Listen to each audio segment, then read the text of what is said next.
Well, thank you very much. Thank you for joining us on this session as the Western Balkans and the European perspective. And for that, I am joined by the President of Montenegro, Mr. Jakov Milatovic, who will join us now on the stage, the President of Serbia, Mr. Aleksandar Vučić, and also joining us, Mr. Ivan Krastov, who is the chair of the Center for Liberal Strategies. Thank you very much. Thank you very much.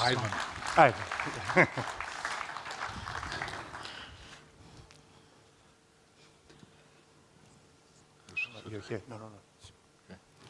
Well, as we said, the focus point of this panel will be Western Balkans and what credible strategies can we achieve to make enlargement possible. And the question perhaps for the two presidents is, when you look at the idea of accession, and there's many targets and goals and years that get put on the table, but realistically it seems there's a form of limbo. I wonder, how do you break it?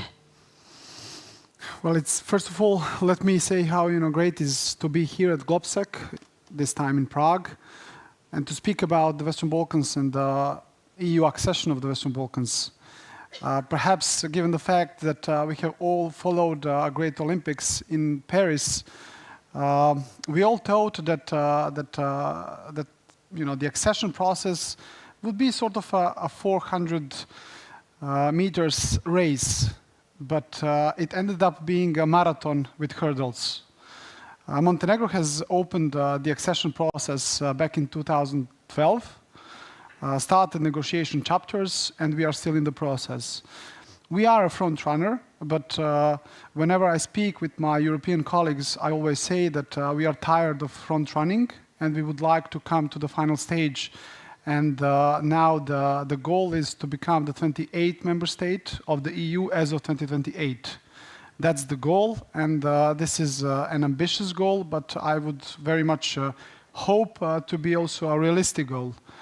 I think that the accession of Montenegro in the EU as of 2028 would be a story much bigger than Montenegro, because it would be this positive signal to everybody else that the accession is alive, that the enlargement process is alive, because if you remember, the last country that entered the EU was Croatia more than 10 years ago in 2013. So now it's the time. Now there is a momentum, there is a new hope, there is a window of opportunity also on behalf of Brussels as well as other European capitals. And I think this momentum needs to be seized. Well, thank you for that. And President Vučić, from your perspective and your country, Serbia, I wonder what do you think the state of play is? And most specifically, when it comes to you, are you as optimistic, perhaps, as you may have been in the past when it comes to this process? Well, I was preparing myself in order to say some good things that we accomplished recently. But as a matter of fact, I'll try to respond to your question in a different way. Am I optimistic? No, I'm not. And everybody always sees some chances in everything. They see a reinvigoration of a process and everything else. I don't believe that, I wish all the best to Montenegro. I don't believe that they are going to be a part of European Union in 2028. I don't believe that we are going to be a part of European Union in 2028, because there are many issues. First of all, here we have an interest of European Union, which are different from time to time to our interests. And I believe that if some of us might become members of EU, it cannot happen before 2030, but that's just my assessment. And that is very soon, that is tomorrow. What might happen in the meantime, nobody knows. We have different assessments on the future of EU, but we all want to be a part of EU, but we are not sure whether and what would be the situation look like in the European Union member states. What is obvious is that Ukraine and Moldova are gaining momentum, which is understandable very much. And at the same time, there is a public exhaustion within European Union about the topic of enlargement, and we'll see what might happen. What is of an utmost importance for us in the meantime is to do many concrete steps, is to get as soon as possible single European payment area, is to get as soon as possible green lanes or green corridors for our trucks, for our industries, when we export something to European Union and vice versa, is to abolish PEM convention in order to get more of investors, is of course to do necessary reform processes regarding our justice and judiciary systems and everything else. And if we do that, it's all about, of course, attracting foreign direct investments and changing the overall political and economic landscape. And I'm always very pragmatic, not a big dreamer, which means that I'm very much interested in an economic progress of Serbia. And we successfully overtook everybody in the Western Balkans, although we were number 4 just 10 years ago. And I see here Tomasz Kuszta, he was witnessing that for last 10, 12 years. And from number 4 in the region, we came number 1 by almost all parameters. And that's of an utmost importance for us. We need our people to live better, and that's it. Whether European Union will be ready for us or whether we'll be always ready for it, we'll see. What does that final sentence that you say mean? Because you say they have to be ready for us, but are we going to be ready for them? Yeah, we have to change ourselves in a way to do a lot of reforms, but also European Union will have to accept the fact that we might think differently on some issues, which will never put in jeopardy unity within European Union, but also we have some issues to resolve. And when you speak about UN Charter, when you speak about UN resolutions, and the fact that Russians did that incursion against Ukraine, and then you come to Serbia, then people in Serbia always ask you, okay, what about UN Charter and Resolution 1244 that is related to Serbia and Serbia's territorial integrity? And these are the issues that we see differently, and we know that we cannot be a part of European Union before we resolve it in a way that both of us would be either equally dissatisfied, either equally satisfied. And before we move on, I just want to understand very well what you said at the beginning. You said, I'm not optimistic about this process. You know that will be disappointing for members in this audience, but also to What European... would be disappointing? to hear that... I didn't come here to lie to anyone. You know, you wanted me to say, yes, we are going to be a part of European Union in 2028, and we are not. And then, okay, it finishes, and we see each other in 4 years, and then I'm going to say what to you? It's not going to happen. I don't lie to my people. I don't want to lie to anybody. You ask me, okay, Ukrainians have to win. Okay, I say yes. Okay, you can say whatever you want. Is it going to happen? Not easy. But if there is no one that can say this publicly, that can say this openly, I'm sorry to say this. I think I have my own brain and I say what I think. And unfortunately, it seems to me that not in a very few cases that I was right, but much more than that. Well, you made your voice very clear. Let's see from the President of Montenegro, let me just... let's see if, do you agree on that? Let me just jump in here because of the audience and perhaps clarify a few facts. So there is definitely a new momentum now in Brussels following Russian aggression on Ukraine. As of 2022, and this is where the geopolitics also changed. This is where Europe also understood that the enlargement is also about security of the European continent. So definitely there is a new window of opportunity in Brussels. There is naturally, there are differences between the countries in the Western Balkans in terms of the size. Montenegro is by far the smallest. Size matters. So in that regard, it is very easy to be absorbed as a new member state by the EU. Secondly, Montenegro has been using euro for the last 20 years. So that's another big advantage. Thirdly, Montenegro has been a NATO member since 2017.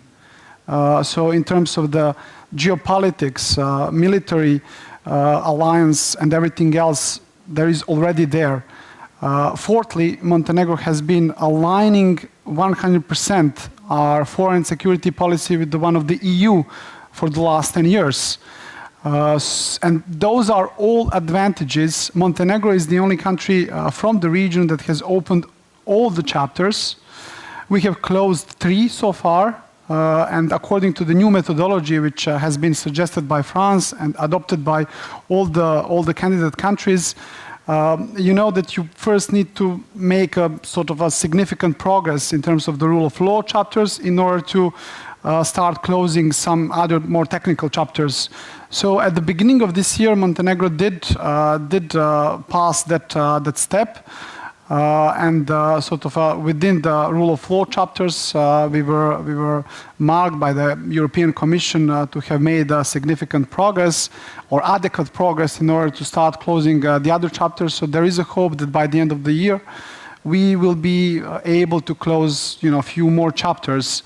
So in that regard, I think that naturally there is a bit of a different status between the countries in the region.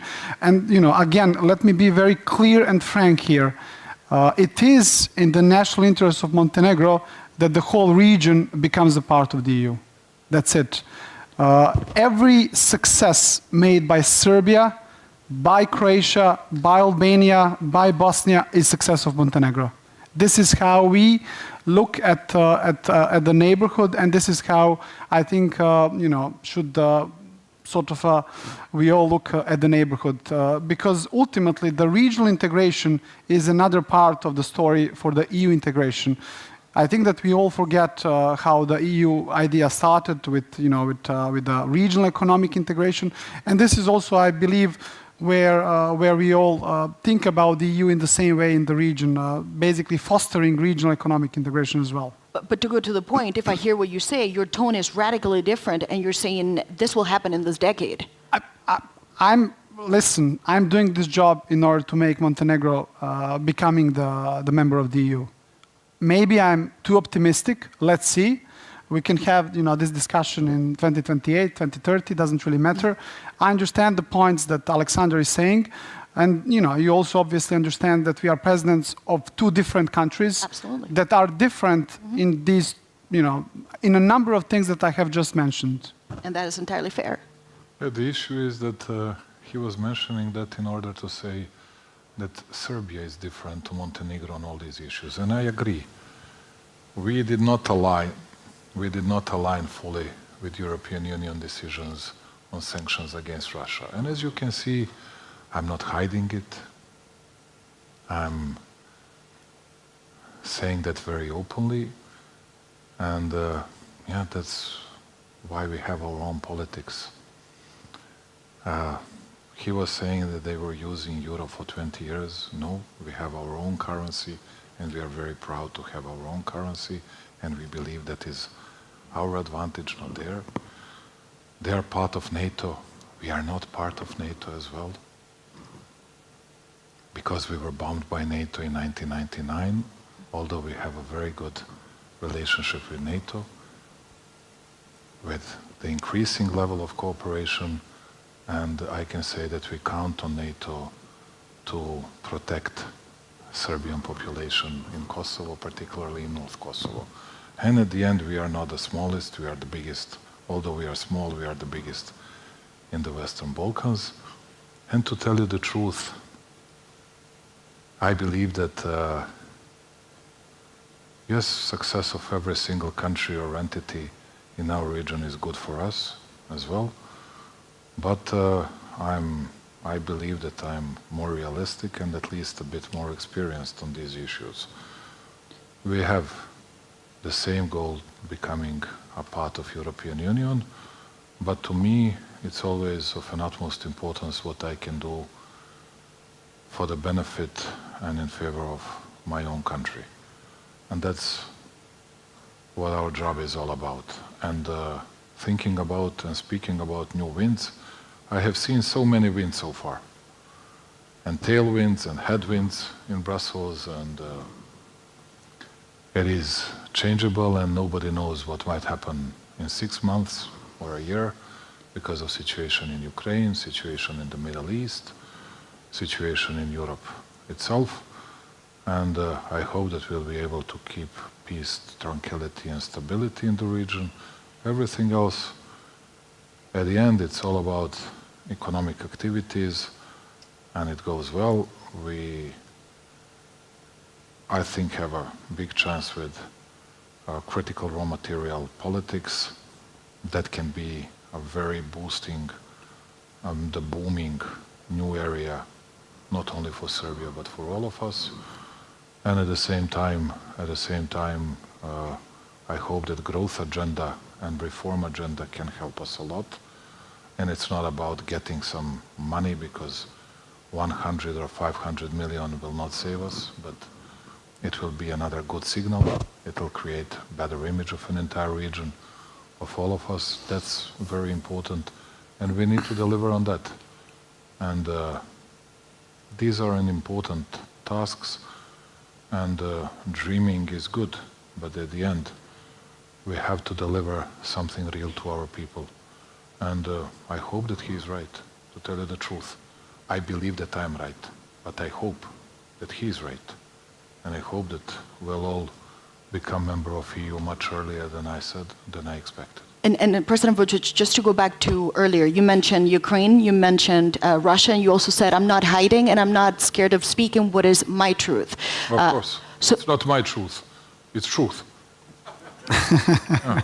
Which I guess some would say, do we agree there's one truth, or is your individual truth? I guess that's a philosophical debate that we enter there, but just very specifically though, to address the issue, some would say the reality is things are not moving as they could be moving in Serbia because you have a relationship with Vladimir Putin that is problematic to many in the EU Council, and at the same time you are very bluntly trying to play it both ways. How do you respond to this, and do you believe you have a right to play it both ways? Thank you for asking me this. Number one, what kind of an engagement I have with Vladimir Putin? What kind of engagement do you have, in your own words? You have already mentioned that I have it. I'm asking you what kind of an engagement I have with him. You maintain a bilateral relationship. I maintain that. I didn't speak to him for 2.5 years, since war started. What about the sanctions, the tone, the messaging? Come on. Let us analyze first of all what you said. Then we'll come to that as well. You said that I was maintaining that relationship. I didn't speak to him since war started. Unlike many European leaders. They were speaking to him by telephone, visiting him, and speaking to him worldwide. You mean Orban, who is a member of the EU? I don't mean Orban, I mean many leaders. Many European leaders. I did not. But, you see, you, from some point, from some reason, wanted to emphasize that I did, but not European leaders. Let me respond to your second question, which was about sanctions and about maneuvering in a way or choosing both sides. There are no both sides. We are on EU path. Yes, we have traditionally very good ties, and we are not hiding it, and I'm not ashamed of that with Russia. It has always been the case between Serbs and Russians. And we are the only country in Europe that did not impose sanctions against Russia. And as you can see, I'm not afraid to say that openly. But on the other hand, we condemned Russian incursion against Ukraine several times in the United Nations General Assembly, OSCE meetings, and we participated at Birkenstock meeting as well. And at the end, speaking about humanitarian aid to Ukraine, because you just show that everything is about social networks, journalists, papers, and propaganda. If we analyze who helped Ukraine with humanitarian aid, with all the other aspects, let's say from the Western Balkans, pick all five 4 countries plus 1 entity. They all together has given so far to Ukraine 20 times less than small Serbia. And don't ask me, ask Ukrainians. And if it's always all about someone liking or hating Vučić and Orban or that and that guy, not about facts, then we are on the wrong path. And at least you need someone like me. It would be very boring, always saying nice things like at stadium, you know, chanting the same songs. Here at least you have someone who can say something differently. Now, Ivan, sorry that we... I enjoy it. Ivan knows everything better than we do. Ask him. Of course, Ivan, I will ask you next. Just very briefly, you had a meeting with Ursula von der Leyen today. I presume I had a meeting with the head of the Commission. Did you meet with her at the GLOBSEC on the sidelines? Did Ursula. The head of the Ursula. Commission. Of course, I had a great... And she agrees with... I had a... No, nobody in Europe agrees with me on this issue. Okay. But everybody in Europe understands my position, because I'm a sincere and honest man, lying to no one and saying what is the position of Serbia. I had a great conversation with Ursula. I believe that we fulfilled, that we did this growth and reform agenda better than anyone else. I believe that we, speaking about all the other issues, found a common denominator with Madam President, and I believe that we'll be able to, although I know nothing about these bureaucratic issues, chapters, clusters and everything else, but I think that we'll be able to open some clusters before the end of the year. Before the end of the year. And Mr. Krastev, externally, of course, we've already, I think, had a very in-depth conversation for the first 20 minutes. Externally, I wonder, well, first, what are your highlights? And then 2, what are your thoughts broadly? Because clearly there's some very vocal thoughts being expressed.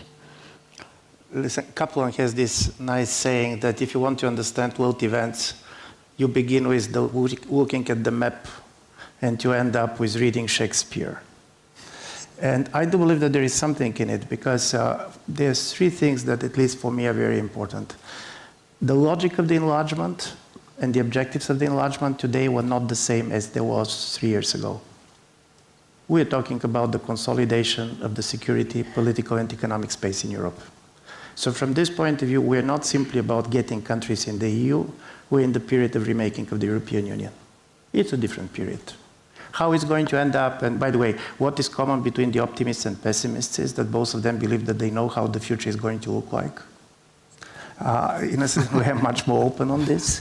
But from this point of view, we're in a different situation. And from this point of view, Western Balkans are critically important for the consolidation of the European space. This is not simply that basically the countries want to get in and so on. And secondly, before the idea was that European Union is here to transform these countries.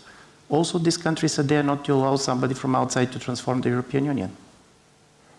And in my view, this is critically important, and this is different. Secondly, what in my view is also very much different is that the war in Ukraine is felt different in different parts, because one of the things that happened, and you're going to see in many places, people in conferences are going to say, this is the first big war in Europe. You cannot say this in the Western Balkans. There was a war. A lot of people have been dying.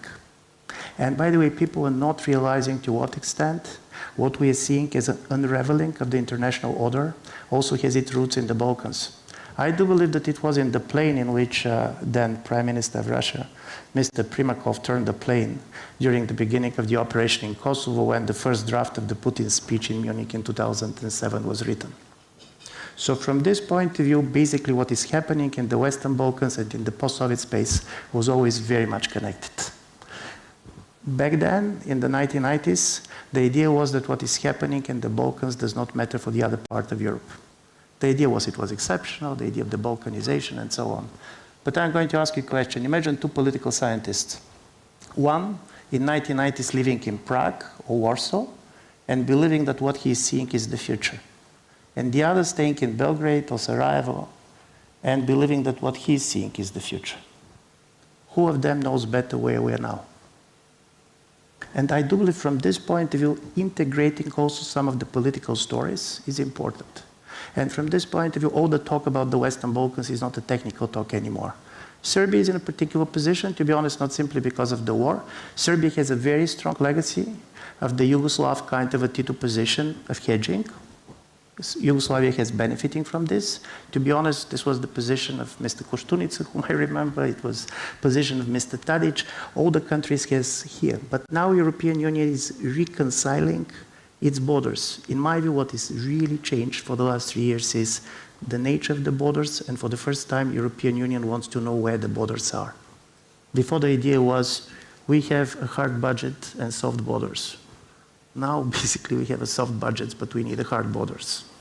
And this is why all this conversation is different, and in my view, this is why people are basically saying why basically you're allowing, for example, Serbia to do this and that.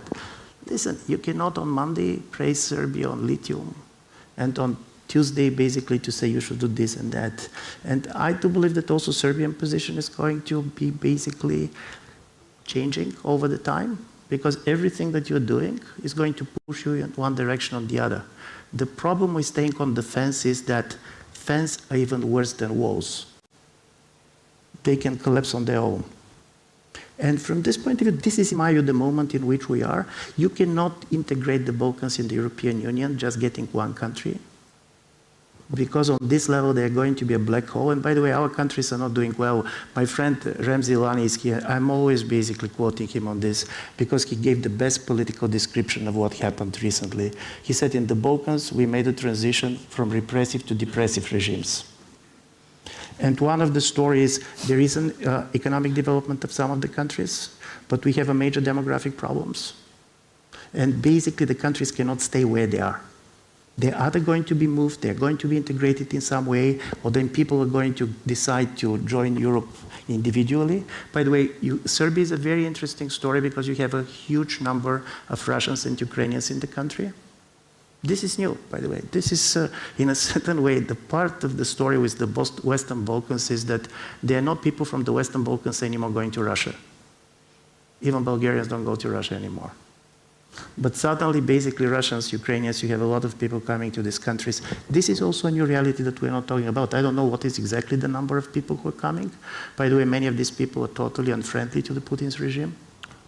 Speaking about Russians, there are 95%, it's our assessment, 95% of them are anti-Putin oriented, and speaking about Ukrainians, they are 95% pro-Russian oriented because they were coming from Severodonetsk, from different places from Russian-speaking area, and those guys that were coming from Russia, they were mainly from Moscow and St. Pete and Nizhny Novgorod, from big cities, and politically they are mainly anti-Putin oriented. Yeah. And in my view, all this is changing the region incredibly. First of all these people who left you basically to Europe, younger people. By the way, this is changing electoral politics incredibly. Because when some of the younger and the most entrepreneurial part of the population is leaving, this is changing the nature of the vote. And if you're basically a young person in the region and you want to change your life, it's much easier to change the country in which you live than to change your government. And I do believe this is a real issue, so all of them. And from this point of view, I very much agree that this is an opening. This opening can last longer or not. It depends, by the way, on all sides, where I do believe everybody also agrees that the European Union wants to enlarge in order to consolidate, but European Union cannot allow low level of cohesion. Before, the idea was that veto is a nuclear option. Some European Union leaders started to use it as a conventional weapon. You cannot allow a union in the current structure in which basically you're going to veto critical politics. And I'm not going only about Russia. Honestly speaking, talking about Mr. Orban, he has vetoed much more policies connected to China than to Russia.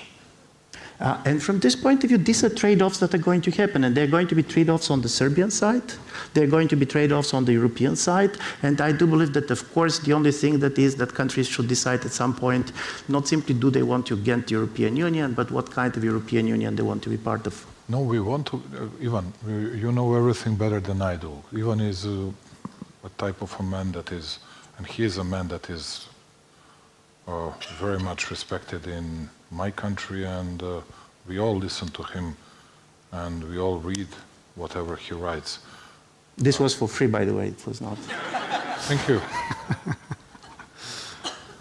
Next time, don't worry, we'll pay for it. What I wanted to say, it's always like these doubts. You want to be a Trojan horse within European Union. You want to be that and that. And I'm asked whether we want to be a part of EU. And I say openly, publicly, yes, we want to be a part of EU as soon as possible. And I know how many things we need to do. Whether it will happen or not, I have different views comparing to others, and that's it. But whenever we say, yes, we want to be a part of EU, you always hear those doubts, no, you don't want to be that. You want to be a Russian Trojan horse, or you want to be their puppet, serving themselves instead of serving our common purposes and everything else. And when you hear it every single day, and as you can see, I have no problems discussing it before such a big and important audience as we have it today. But the real issue is that we need to build this trust and confidence as well.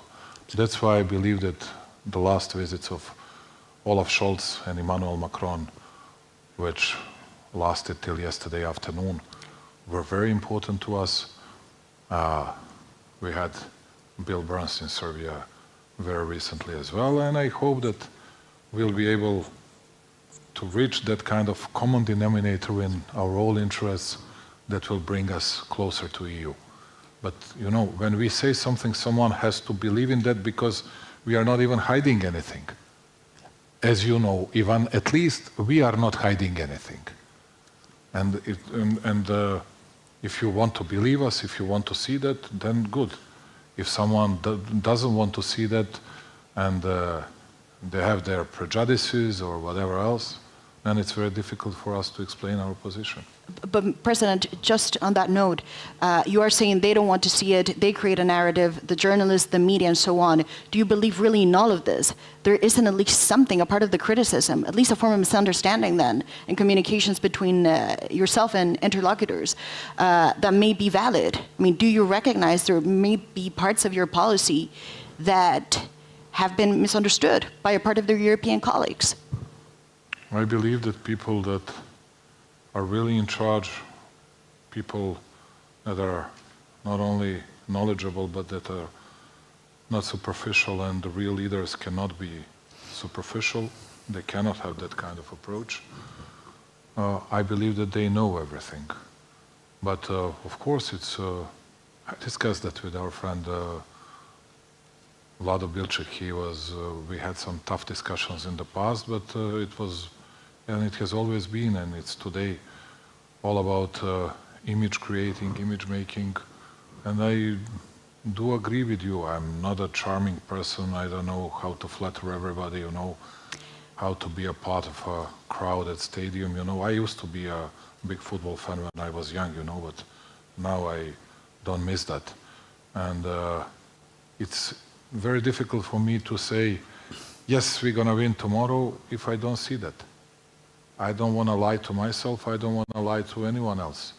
And if my people are asking me, okay, we are going to be a part of European Union in 2028, it can bring some points internally in Serbia, but how can I say that to our people? What I'm going to say to them in 2028?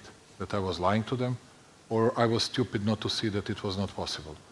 And the real issue is, yes, we need to speak to each other. We need to discuss the issues. And we need to stop labeling people because they have different ideas. If there is someone who might say, okay, we need peace between Ukraine and Russia, you're going to say, this guy is a traitor. This guy is on Russian side. No, I believe that would be in favor of Ukraine, because they need it much faster than Russians. But nobody wants to say that, because it's easier for everybody to repeat the only one sentence, which is, we're going to win, and we're going to win, and I'm not going to ask how, I'm asking you when. And when I ask you when, then there are never proper responses. But that's just one example. And I believe that we have to do many things internally, a lot of reforms. We have to change our mindsets. I believe that we are on a good path. Economy-wise, we are doing well. The fastest and the biggest growth rate.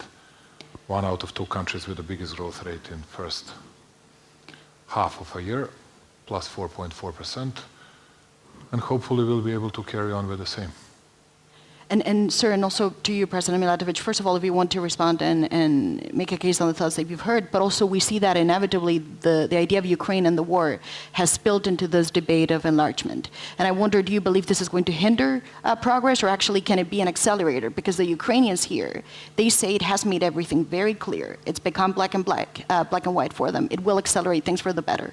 I mean, listen, I think that the audience can see, you know, how much Alexander and myself disagree on many of these issues, and that's legitimate, naturally.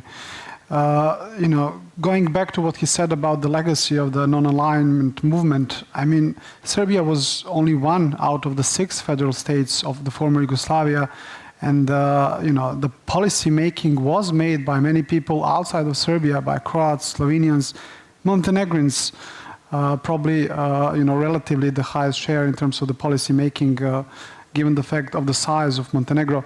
So there is definitely, you know, a legacy of it in many places across the former Yugoslavia. I think that what is a difference is now a choice.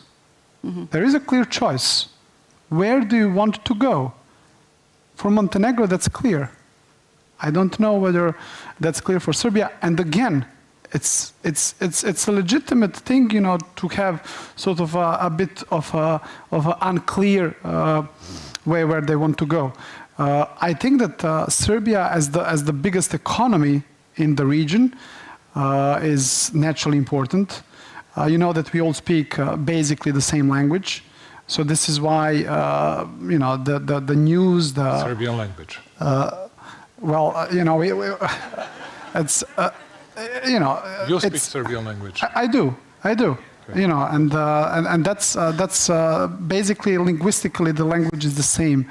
Many people, you know, call it differently. You know, somebody, but that's not really an issue. But that's Serbian. What the issue here is that there is a lot of you know, spillover effects across the region, and what I believe is perhaps, you know, problematic is to have this unclear message of where Serbia wants to be. You know, I was an economy minister. And you don't think that's a narrative? For about 2 years. 5 years ago. I'll have a chance to reply to that. 5 years ago, 30% of our tourism revenue came from Russia. 30%. You know, for me as an economy minister and a member of the government, it was a tough thing to adopt the sanctions against Russia and to follow the Council of the EU. It was a tough thing, but we did it. It was a matter of choice. It was a matter of aligning our foreign policy with the one of the EU, because we want to be part of the club. That's it. It's as simple as that. You know, I understand everything that Alexander is saying, but it would be easier for everybody else that we have an optimist as a president of Serbia rather than a pessimist as a president of Serbia. And I say this now as a president of Montenegro. Maybe, you know, for you it would be easier to have a pessimist as a president of Montenegro. You know, now we have an optimist and a pessimist. Let's see where the things, you know, will go. He's clearly a person with more than 20 years of political experience. I'm recently new in this job.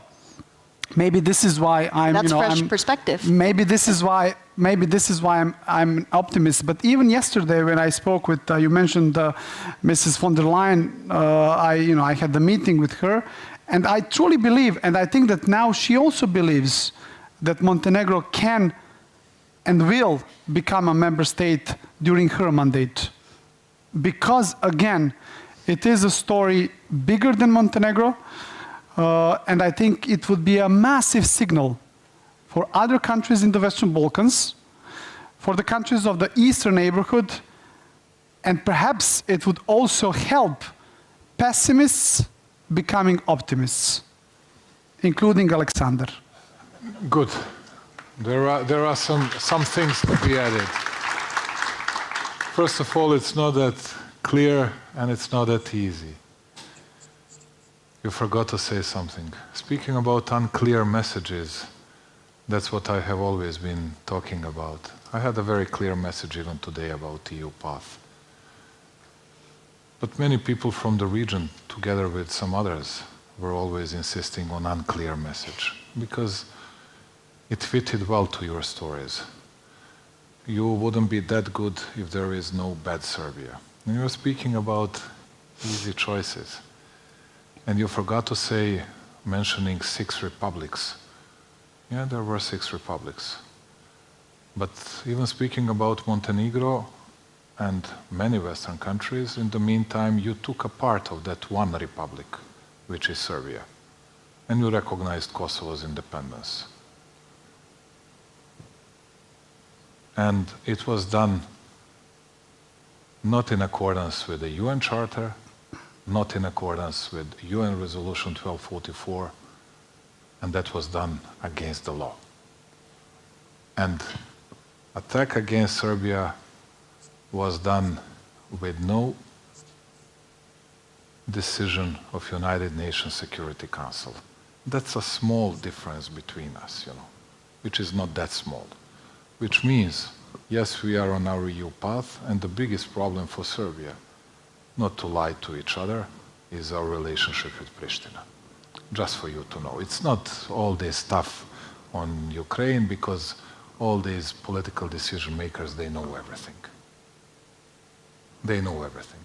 It's all about this. And this is a very difficult issue for us, and everybody knows it. And my question and my response is, okay, if some people think that we should find an easier way to flatter someone and to say, okay, you're good and good, good. I have no problems with that. We'll see at 2028 who was right. Being pessimist or optimist, I'm right. And you all know that I'm right. You all know here that I'm right. That nothing will happen before 2030. And in 2030, we'll have Ukraine as a first country to join, and then Why we'll so all fast? come, then, which is okay, we have no problems with that. But why so fast?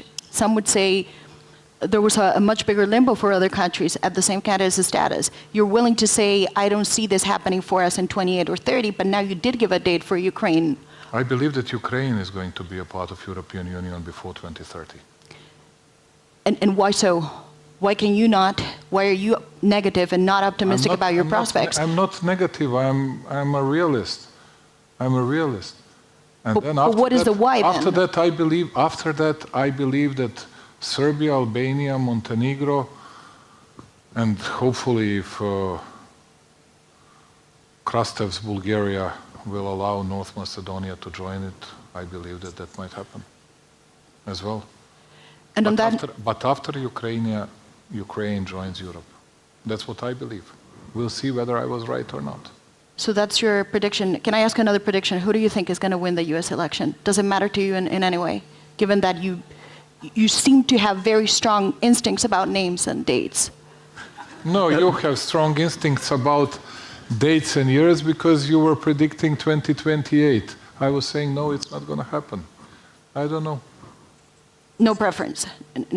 No preference. Yeah, I have some preferences, but I'm not going to say it publicly.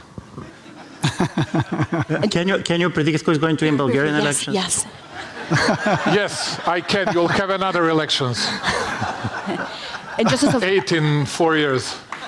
But just as a final word, President, U.S. election, if you want to go in or not, maybe you don't make predictions, you don't want to do that. But I do have to ask a very serious question. Some do say that if there isn't meaningful progress when it comes to enlargement, this is going to be incredibly negative for your societies, because it will now seem that there is a form of limbo, that no matter how hard you try or how much you want it, things are not moving. So how important is it, and this is a message for your European counterparts, that they understand it's not just a political process, but it is societal too? I think they understood it, and this is why I mentioned Russian war in Ukraine, and I think that there is definitely now a momentum to be seized. Definitely, for tango you need two. So there is a clear menu of reforms that the country needs to deliver on. Now there is a new methodology. There is progress that needs to be done within the rule of law. I believe that Montenegro has made a step. Now, as I mentioned, by the end of this year, at the Intergovernmental Conference, hopefully in December, there is a hope that we can complete another few chapters, and then 2025 another few, and then 2026 a few more, so that by one point in 2027 we can do our own homework. Then it's going to be up to the EU member states to ratify the agreement, and ultimately, Alexander is right. It's a political decision of the member states. Mm-hmm. It's a political decision of the member states. I believe, again, that Montenegro has a number of advantages. It is a clear frontrunner. Size matters. Institutional advancement obviously matters. And again, the will matters. If there is a will, there is a mean. There is a saying in across the Balkans. So again, with respect to the American elections, Montenegro is a NATO member. It's going to be the choice of the American people. I personally believe that the links between Europe and America are much stronger. Whoever sits in Washington or in Brussels, and that's what I think. Well, on that note, thank you very much. We have reached the end of the session. Thank you, of course, to the President of Montenegro, the President of Serbia, and of course, Ivan Krafster, the Chair of the Center for Liberal Strategies. Thank you very much for joining us here.